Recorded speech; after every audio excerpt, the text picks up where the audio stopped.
It is my great honor to introduce a distinguished leader and statesman, Dr. Abubakar Bukola Saraki.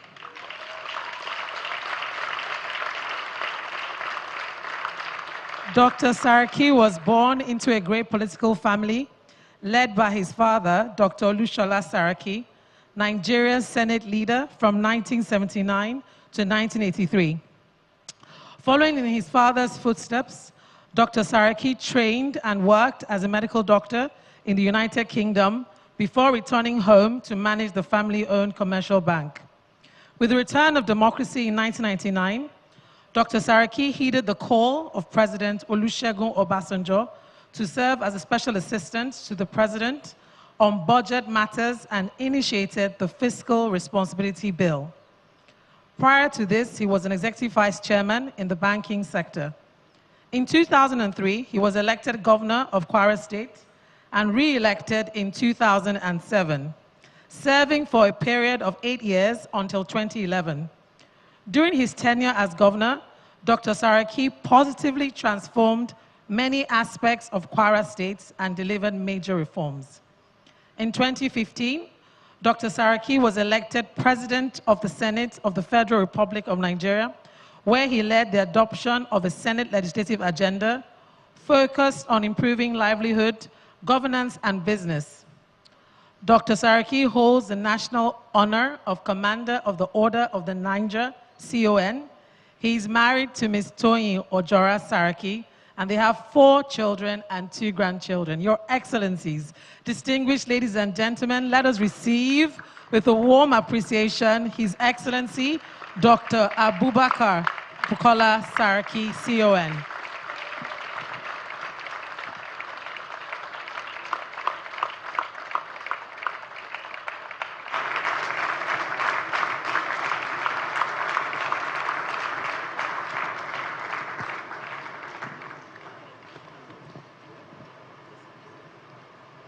Thank you very much. Please be seated.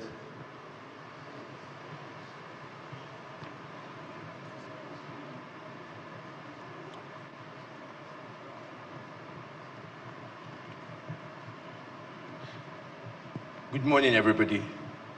Let me observe all protocols and convey my appreciation to the conveners of the platform, the convening nation, particularly its founders, Senior Pastor Imadi and your beautiful wife.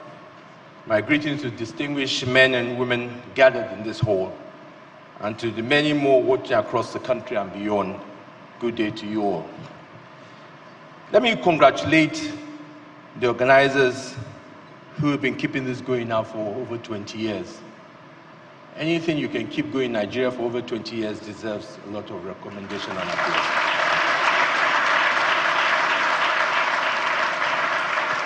When I got the invitation to speak, I was asking myself, why did it take the pastor 20 years to ask me to speak? And as I was driving here, I was still thinking about it. So when I arrived in the waiting room, I met my friend Segun Adeni. We might have different things, but we have something we're very strong about. We're both Arsenal supporters. So he said to me, do you know that pastor is a Liverpool supporter? I said, that must be really the reason why I've never been invited.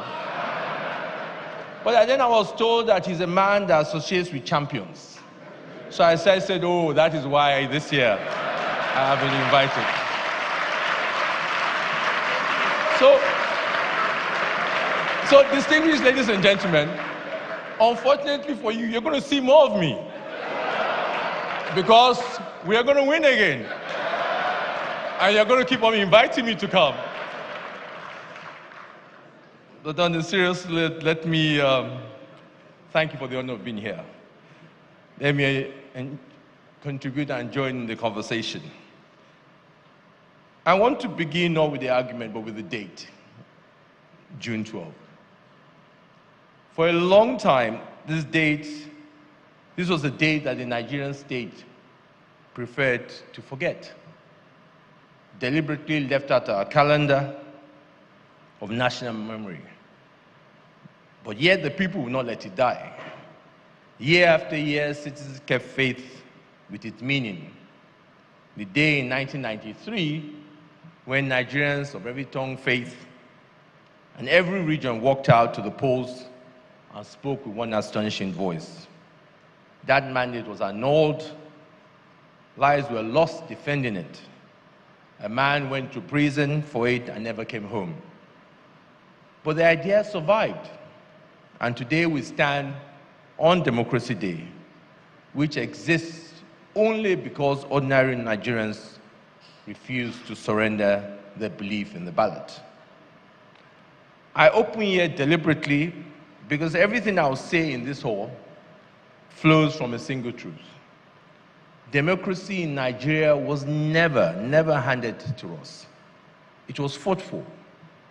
And what is fought for must be cherished, protected, built upon. Otherwise, it will slip away. My subject today is the institution, the legislature institution, which I had the great honor to lead from 2015 to 2019, the National Assembly, and in particular, the Senate. I want to make a case that's often drowned out by the noise of our politics.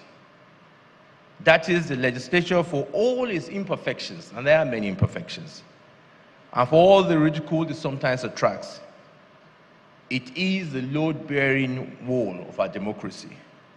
Remove it, weaken it, hollow it out, and the whole structure comes down. Even under military rule, you do have an executive arm of government, and you have a judiciary.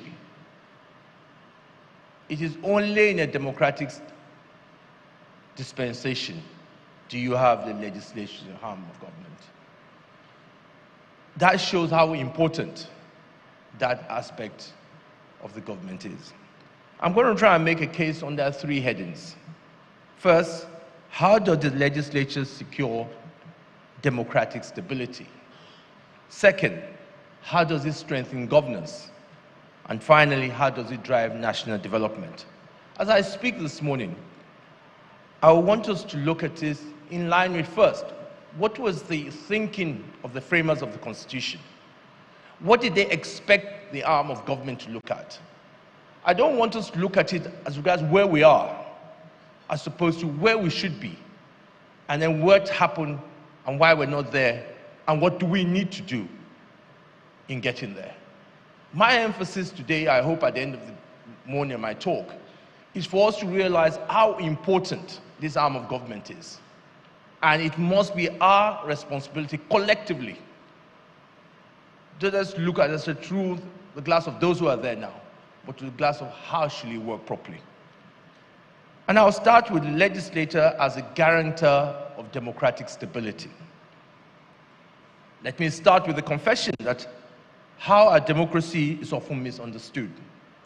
When Nigerians think of power, they just think of one office, the president. This is the reality. The presidency dominates our imaginations so completely that we sometimes speak as though government is the president, as though the National Assembly is just that nuisance of an institution to be managed, and the courts are an obstacle that must be circumvented. But the framers of our Constitution understood something profound. The greatest danger to a free people is not a weak government, but an unchecked government. Power that answers to no one, authority that cannot be questioned. So the framers did something deliberate, not by mistake. It was deliberate, even inconvenient, to split power into three, made of arms of government, dependent on one another, but supposedly meant to be independent. So they built friction into the system. It was on purpose. It was not a mistake. That friction is not dysfunction. It is that friction that guarantees your freedom. This is a fundamental that we must understand in trying to build and strengthen our democracy. Because I am sure majority of us in the room sometimes have problems trying to understand that. Why is the executive and the legislature at each other? By the constitutions, they are meant to be at each other so that there can be checks and balances. The legislature, where that principle lives most fully, is the arm of government closest to the people and furthest from a single will. One president, 469 legislators in the National Assembly, 109 senators, 360 representatives. Each sent not by appointment, not by patronage, but by direct vote of a constituency. So when you stand in that chamber, you do not represent yourself. You are meant to carry the hopes and the grievances of hundreds and thousands of Nigerians who will never set foot in Abuja and whose lives are decided there. Here is what democratic stability actually requires. That disagreement has somewhere to go. In societies with functional legislatures, conflicts has nowhere in societies without functioning legislatures, conflict has nowhere to go, except it is resolved on the streets, in the barracks, or at worst, to the barrel of a gun. But the parliament provides an arena where a divided country can argue without breaking. Whether you're from the north, you're from the south, you're Muslim, you're a Christian, you have differences in views, you can argue and debate rather than violence. So what I learned in those 4 years in the National Assembly is that a legislature that cannot say no is not a legislature at all. A legislature which simply receives executive proposals, approves them without scrutiny, and goes home has not fulfilled its constitutional mandate. It has merely performed a ceremonial function. It's an echo. A democracy made only of echoes is only one election away from becoming something else entirely. The independence of the National Assembly is not rebellion against the government of the day.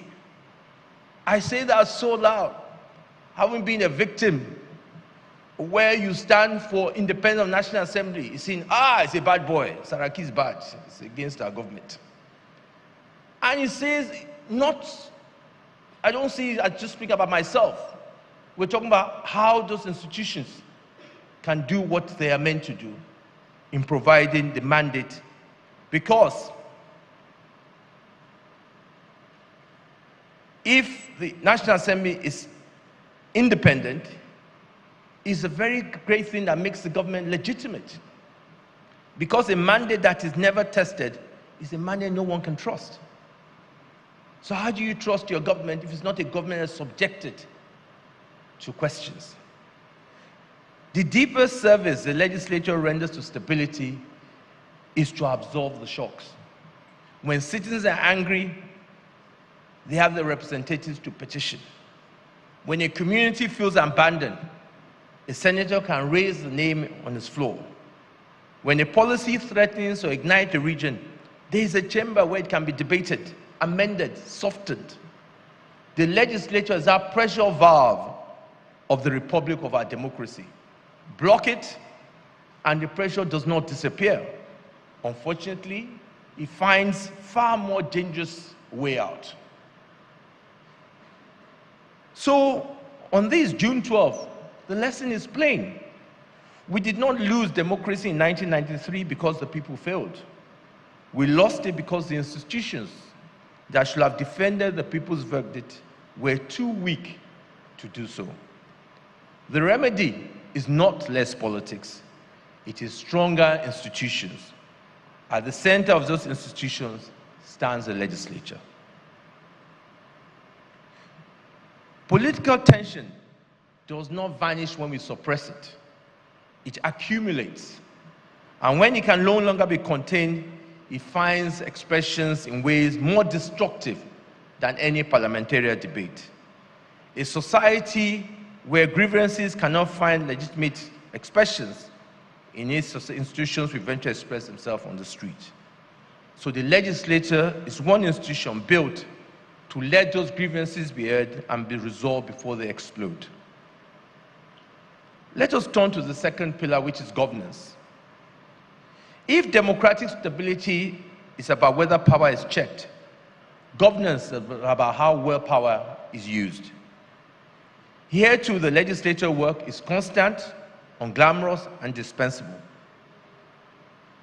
The Constitution gives the National Assembly 3 great instruments of governance. And most Nigerians have been told plainly, what does that parliament do on your behalf? The first instrument of power is the purse. The Constitution is ambiguous. No money can be withdrawn from the public funds except in the manner prescribed by the National Assembly. So every road, every hospital, every kobo spent in your name must pass through your representative. So when we examine the budget, we're not performing a ritual. We're not being a nuisance. Those are responsibility given by the Constitution. However, the executive often found it easy to set a wrong narrative in the public space about the process of passing the annual budget. I remember an example when I was Senate President. People used to say, National Assembly is padding the budget. How can a legitimate maker of a document be accused of forging it? The legislature is only doing what, by Constitution, has the powers to do. It is like accusing the organizers of platform of forging their own program today because they prefer Speaker's law did not make the final schedule. I'm making it as basic as that because sometimes the concept that we have is one of the reasons why we have this failure in a better understanding of the legislative arm of government. A lot of time, the executive wants to feel comfortable in violating constitutional provision. There are many times that the executive will go ahead and incur expenditure without legislative approval. But nobody is up in arms. It's seen as, we just take it as something that's happened, but it's wrong.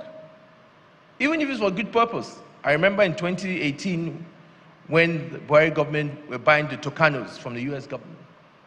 Good purpose, to fight insecurity. But money had been spent before approval. Today, we see many agencies incur money outside the budget. It is wrong. And until we begin to address the issues of what are those responsibilities, that arm of government will not play the role. And I'll come back later to talk how important it is, why we need to get this arm of government right. The same applies to borrowing. The act of borrowing. When country borrows, it's not government money. It's the obligations of Nigerians alive today, their children. So the legislature must approve that borrowing. I remember again in the 8th Senate, we had a request from the administration for 29.96 billion, September 2016. And we rejected the plan because it was not accompanied with any breakdown. We said, okay, you want to borrow what is it being used for? How will it be repaid? What are you asking? Pass this thing, man, let us move on. You say, no. But the reality is, even then, we're a lone voice. People, some said, you pass, you're being anti-government. No. We're just trying to do what is right. The other instrument is oversight. These are all the constitutional powers that the House, the Senate, has the right to overview different agencies of government, to call them, to ask them to explain. Well, sometimes you see, or you even read in news, where it's like National Assembly even pleading with head of agencies to come before it. Some come, some don't even come. Some tell you they're busy. And we accept it as a society. And when we compare ourselves across to other places where democracy has worked well, we see that those kind of practices are not allowed or entertained. A third instrument is the confirmation of executive appointees.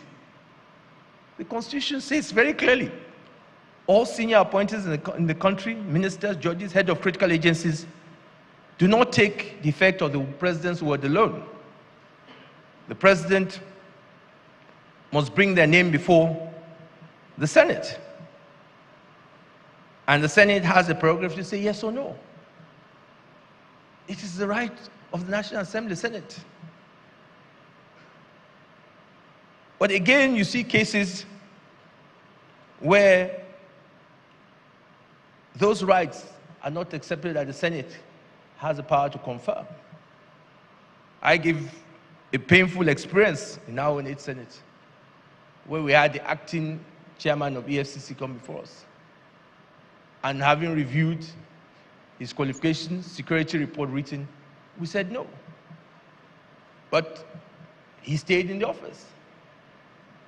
The executive totally disregarded our rejection, and some of us had the personal cost of that, where we were haunted just because of that. So, but these are things that are embedded in the Constitution by the framers to ensure that there are checks and balances. But I go to this line because any governance that's not properly understood, how do you respond to it? A parliament that does not listen is just an expensive building. And that is why also in the 8th Senate, and one of the most important things is that what do the legislative arm of government do to an ordinary citizen? Take, for example, we always refer to the US. Most of the work of a US congressman is not just about passing laws. It's about what they call constituency case studies. As simple as green cards, citizenship. You find out your member of Congress is one fighting for you. Pension. And that was why, if you look back, one of the things we did in our petition ethics committee, we had examples. For example, I remember a case of a corporal, Williams, who was dismissed in 1996 with any form of trial. But our committee on ethics reviewed his petition and held that such power conferred by the police, Decree 17, was inconsistent with democratic rule. His dismissal was reversed and he was reabsorbed into police. There are many cases of individuals who, over the years, if they don't have the money to get a lawyer, where do they go to? Where do they go for redress? Those are roles that the National Assembly, your legislature, should be playing for you. We had cases of where some petitions on people on pension. We had a widow who for years could not get the pension of the late husband. But again, the National Assembly provides that opportunity. Then we now talk about legislation and national development. People talk about, again, the executive being the one driving the economic policies or reform. But as you know, as businessmen, policies are not enough. Executive bills are not enough in providing stability. People look to laws, knowing that those laws provide stability. You can plan on the long term. Bills can change with government. So one of the things we did at that time was to sit down with the business sector. Some of you will be surprised that a lot of laws are outdated. Some of them were written way back in the 70s. And do they apply to modern business? They don't. And it is those laws as an investor that you need to address. So when you look even on the economic side, and a good example is the petroleum bill. The new petroleum bill for 25 years was not passed. It was in the 8th National Assembly. We sat down and took the lead. Eventually it was not signed, but that was politics. But eventually it was signed by the 9th and the 9th Senate. But this is an example of where the legislative arm of government, even those of you who are businessmen, that is where the relationship comes from. But in our mindset, we sometimes believe it is the executive that can create that enabling environment for us.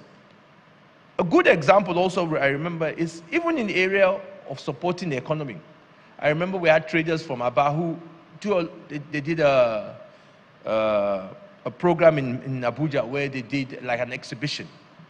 And we came up with this policy of public procurement law, saying we spend, well now I think we spend probably close to 30 billion on 30, is it 30 billion? On expenditure, capital expenditure. And most of these amounts can be focused on made in Nigeria provisions, trying to stimulate the economy by saying that, okay, government should look first to buying things that are produced locally in order of creating employment. A good example is the innocent motors, which we all see today.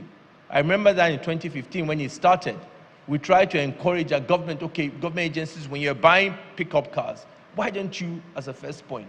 And we passed a law then saying that all government agencies on products that can be produced locally should first go to those points. I mean, I'm just showing as an example of how we can support the economy.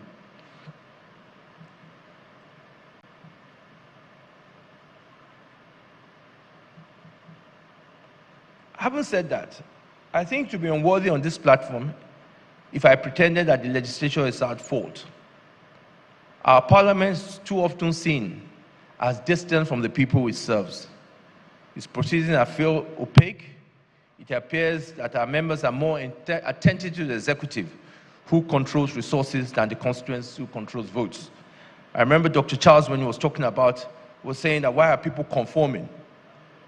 But the real reason is that you have to ask yourself, those that did not conform, where did they find themselves, their political history? It's not very few people that are strong enough to stand and fight against the strong arm of the executive. So that's why most of them conform. And that's why it comes back, I'll bring it back to the citizens who are here, that the legislature is only as strong as the citizens who hold it accountable. People who do not know what this parliament does cannot defend it when it's attacked, reward it when it's brave, or punish it when it betrays. The singlest greatest reform could make the National Assembly, will cost the government nothing. A citizenry that watches, asks, and votes on legislative records, and not just presidential personalities.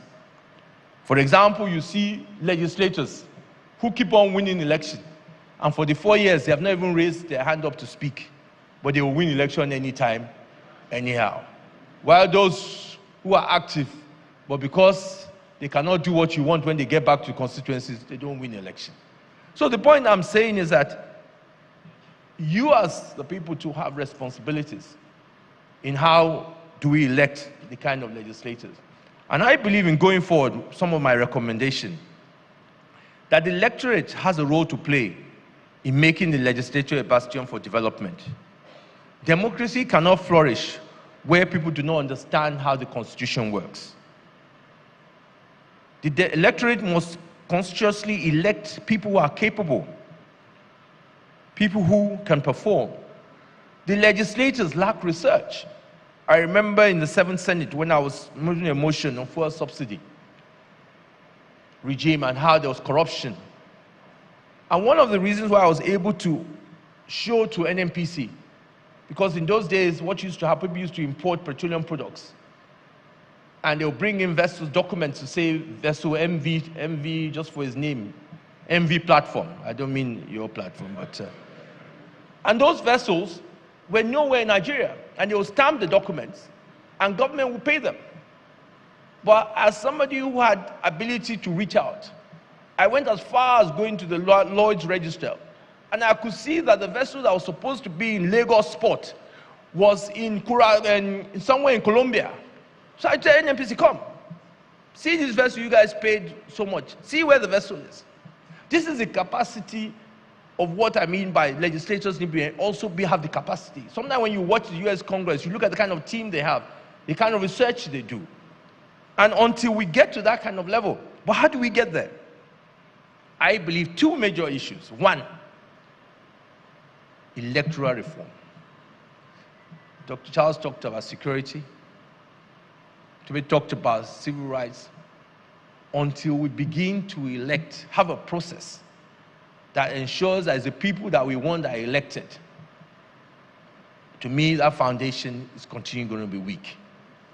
If there's one single thing we've got to take away from here, is that we must go back and ensure that we have a process that the right people are elected. But unfortunately for now, the electoral processes that we have do not guarantee that. And that is why you have legislators who don't care how they perform, because they believe that they can win that election with or without you. So that takes me back to where do we start June 12th. We're here today as free citizens of a democratic republic because a generation before us decided that the voice expressed through a vote must be held. They did not have a strong institution, but they protected their mandate. So the question is, we ask ourselves, do we think it's possible for a repeat of what happened in June 12?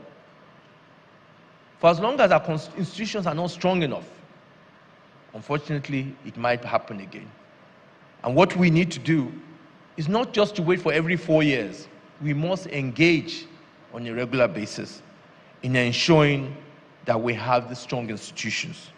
Our task for this new generation is to ensure that institutions are strong to outlast strong men, and by insisting that the legislature is independent, transparent, capable, and close to the people. To fellow public servants, let us retire the lie that strong legislatures and strong nations are enemies of the state. They are the same thing. There's never been a stable, prosperous, free country anywhere in the world built on a weak parliament. Not one. If you can name me one, there is not one.